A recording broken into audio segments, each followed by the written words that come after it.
Sebanyak 124 warga pengungsi di posko pengungsian lapangan Sutasoma Sukawati Gianyar ini dipulangkan secara bertahap. Hal ini dilakukan sesuai instruksi Gubernur Bali terkait pengungsi yang berasal dari wilayah zona aman. Para pengungsi yang dipulangkan tersebut berasal dari Sibetan dan Duda Timur Karangasem. Komandan Posko sekaligus Kepala BPBD Gianyar, Agung Oke Dikjaya menjelaskan, dari 804 pengungsi Sabtu malam 30 September 12 orang dipulangkan dan pada hari Minggu pagi 1 Oktober sebanyak 23 orang dipulangkan. Hanya pengungsi dari wilayah yang tidak terdampak erupsi Gunung Agung dipulangkan dengan jumlah total 124 pengungsi. Di sela-sela persiapan pemulangan pengungsi, Bupati Gianyar Ana Agung Gede Agung Barate tampak bercengkrama dengan pengungsi dan mengaku turut merasakan kekhawatiran mereka.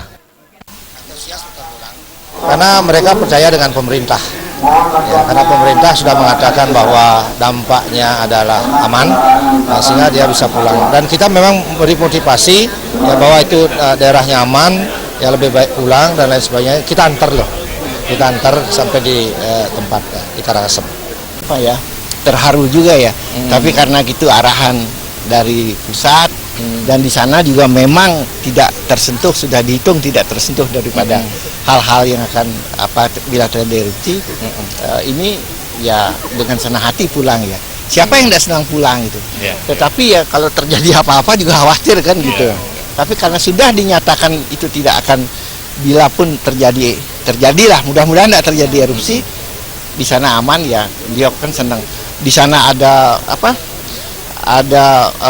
tanam-tanamannya, ada binatang-binatang kesayangannya atau binatang yang berproduksi ya, itu kan perlu dirawat gitulah. Dilema pun dialami pengungsi yang dipulangkan seperti yang dikatakan oleh Komang Arge dan Made Mangku. Di satu sisi mereka saat senang dipulangkan, namun di sisi lain mereka takut pulang karena gempa tidak kunjung berhenti. Rasa takut kan yang kena menak pun pemerintahin sekian pemerintah dia anton bani malih Riki mengikuti mantan dia, karena getar-getaran itu yang masih saya rasakan, yang setiap berapa menit berapa jam itu terus bergetar, makanya saya merasa takut. Tapi sudah pemerintah menyatakan aman, saya pulang.